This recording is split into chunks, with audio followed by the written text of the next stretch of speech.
नेपाल सरकारलाई हामी के अपिल गर्न चाहन्छौँ भने धर्म हिन्दू धर्म भएकै कारणले गर्दा काश्मीरमा चाहिँ नेपालीहरूमाथि मारिएको छ।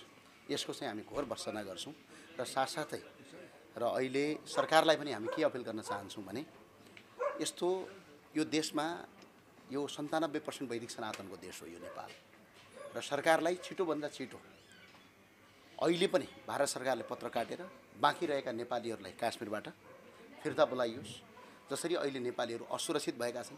भर्खरै अहिले समाचार सुनिएको छ आतंकवादी र भारतीय सेना बीचमा मुठभेड भयो र 2 जनाको अहिले मृत्यु भएको छ भन्ने सुनिएको छ।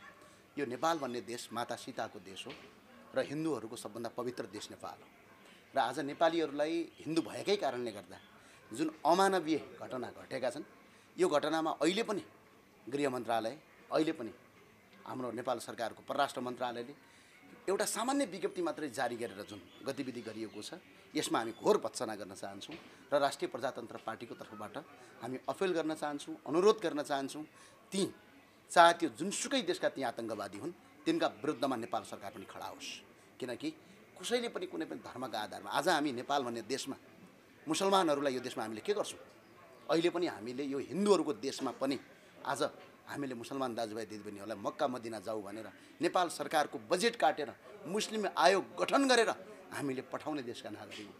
तर आज हामी हिन्दू भएकै कारणले बङ्गलादेशमा मारिनुपर्ने, हिन्दू भएकै कारणले गर्दा काश्मीरमा मारिनुपर्ने, के हामी यो देशको हामी बाँच्न पाउने अधिकार छैन? त्यो भएर म भन्न चाहन्छु जसरी नेपालमा मुस्लिम आयोग गठन गरेर राज्यले अरबौं रुपैयाँ खर्च गरेर अहिले संसारभरि पठाइएको जुन हाम्रो जुन धार्मिक सहिष्णुता छ यसलाई कमजोरी नठानियोस्।